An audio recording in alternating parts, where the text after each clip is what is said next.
Hadirin dimuliakan Allah, bahwa setiap kalau di bulan Syawal itu biasanya keluarga banyak yang mudik. Banyak yang mudik, kemudian terjadi di situ pertemuan antar sepupu dan lain sebagainya, bersalam-salaman dan lain sebagainya. Ada beberapa yang dilarang untuk kita salamani, di antaranya mereka yang bukan mahram. Nah, yang bukan mahram ini siapa saja? Selain yang saya sebutkan ini. Jadi seorang laki-laki, misalnya saya laki-laki, saya mau salaman, boleh dengan siapa? Boleh dengan anak saya kandung, perempuan, ibu saya, nenek saya ke atas, mbah buyut dan lain sebagainya, mbah kakung, mbah. Kemudian dengan kakak saya atau adik saya kandung, ya toh? Kemudian dengan keponakan perempuan saya kandung, ponakan kandung. Kemudian dengan menantu atau dengan mertua, antar menantu dengan mertua.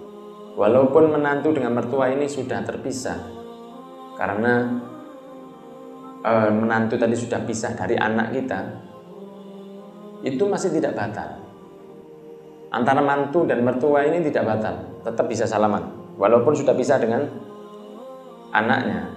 Kemudian bibi itu tidak batal, asal bibi kandung.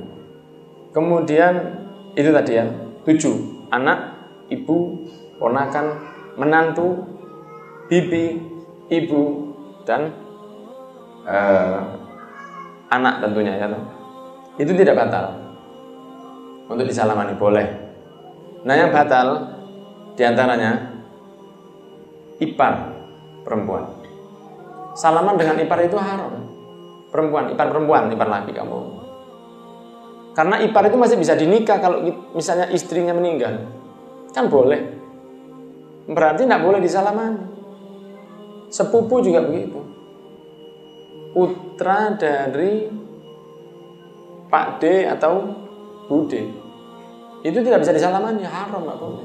Bukan mahram itu. Keponakan dari istri itu tidak boleh disalamani. Istri punya ponakan, salaman bisa, tidak boleh. Karena itu masih bisa dinikah. Maka hati-hati, bukan semua mau disalamani. Jangan merasa bahwa, terutama yang perempuan, itu jangan merasa sungkan kalau nolak. Jadi istri kita beritahu, kalau ada yang menjulurkan tangan untuk salaman, ditolak dengan baik. Ditolak dengan baik. Ngapunten. Insya Allah tidak akan ada orang laki-laki yang merasa bahwa itu sombong. Malah hormat, respect, malah salut. Ya toh? Benar, kalau orang laki-laki itu kan melihat seorang wanita yang terlalu berani, respeknya langsung turun. Bajingan itu kepingin punya istri solihah, iya kan? Walaupun bejatnya kayak apa, kepingin punya istri solihah. Nah, kalau ada perempuan yang terlalu murah, orang laki-laki melihatnya sudah jadi rendah, di matanya sudah rendah. Tapi kalau seorang perempuan itu dijak salaman dia menolak dengan alasan untuk menghindari melakukan dosa, saya yakin insya Allah si laki-laki akan hormat, tidak akan mengatakan bahwa itu sombong. Malah kita sungkan. Jadi jangan pernah merasa sungkan untuk menolak. Kita juga begitu yang laki-laki. Ada perempuan kok rotok lumayan, minal aidin wal faizin. Apa yang akan Anda lakukan? A. Menerima. B. Bingung. C. Istighoro. D. Menolak. Pilih D, menolak, langsung tolak, tidak ada masalah. Tetapi itu kan bos saya, walaupun bosnya, karena bos kita yang sebenarnya itu Allah dan Nabi Muhammad SAW. Itu jeragan temenan ini. Kalau kita kehilangan bos yang tempat kita kerja, besok kita bisa jadi dapat orang yang lebih baik. Bisa jadi seperti itu.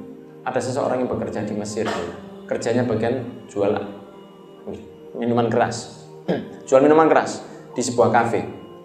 Kemudian dia setiap berjualan minuman keras tersebut, dia setiap jual hatinya itu menolak. Dia mengatakan kepada yang beli, Pak, ini minuman keras, haram loh Pak. Tapi dia jualan. Karena dia bekerja. Setiap dia membawa botol untuk yang orang yang minum tadi, Pak, ini pesanan panjenengan, topi miring atau apa, pesanan jenengan. Mohon maaf ya Pak, ini haram, ini dosa, ini sampai minum ini dosa. Suwe-suwe, lama-kelamaan dia merasa wis gak tepak ini. Karena kepepet, tidak ada pekerjaan lain, akhirnya dia beranikan diri. Saya mending keluar saja. kok ada rezeki, ada kelebihan rezeki, dia berangkat umroh. Karena dari Mesir ke Saudi kan dekat, 1 jam, 1,5 jam. Ya kalau dari Indonesia 90 jam. Kalau dari Mesir kan cuma 1,5 jam mungkin. Sampai ke Mesir, sampai ke Mekah, dia berdoa. Kemudian ketika umroh, ada orang datang. Mas dari mana? Bahasa Arab.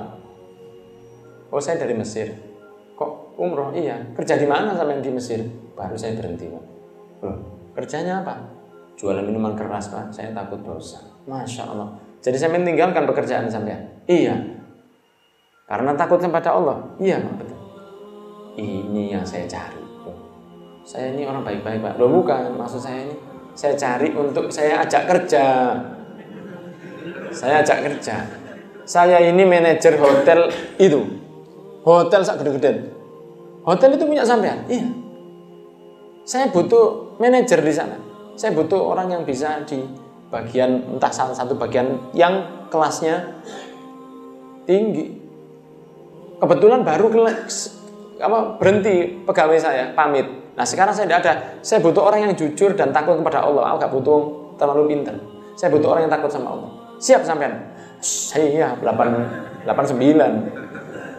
Akhirnya subhanallah dapat pekerjaan yang jauh lebih mulia, yang jauh lebih besar gajinya, dan di 5 waktu dia sholat di tempat yang mulia. Barokah dari takut kepada Allah Subhanahu wa ta'ala. Begitu pula dengan salaman. Nah kalau salaman kita harus berani menolak. Walaupun siapapun yang ngajak. Misalnya presiden negara ini perempuan, terus ngajak, tetap tolak. Karena dia tidak bisa ngajak kita ke surga. Tidak bisa menyelamatkan kita dari neraka. Yang akan menyelamatkan kita dari neraka, Nabi Muhammad mengatakan, lebih baik kepalamu ditusuk pakai paku atau pakai besi daripada kamu menerima jabatan atau menyentuh kulit yang bukan mahrammu, diriwayatkan oleh Imam At-Tabrani. Semoga kita dijaga oleh Allah. Jadi hati-hati di waktu lebaran, hati-hati yang disalamani. Ya toh? Ibu, ponakan, anak, kakak kandung, bude, bule, menantu, mertua. Itu yang boleh disalamani. Ipar, sepupu, ponakan, istri, apalagi tetangga. Walaupun ciamik modelnya apa, walaupun menariknya bagaimanapun, tetap jangan mau salaman. Karena Rasulullah sudah bersabda, lebih baik dipaku kepalamu daripada kamu menyentuh kulit orang yang bukan mahrammu. Jangan pernah merasa sungkan, jangan pernah merasa gak enak, karena kita lebih sungkan kepada Nabi Muhammad SAW yang kelak akan menyelamatkan kita dari neraka, yang akan memberi syafaat kita. Kita lebih sungkan dari Nabi daripada orang yang saat ini mungkin salaman, mungkin besok dia wallahu a'lam. Lebih baik kita mengikuti Nabi Muhammad SAW. Wallahu a'lam.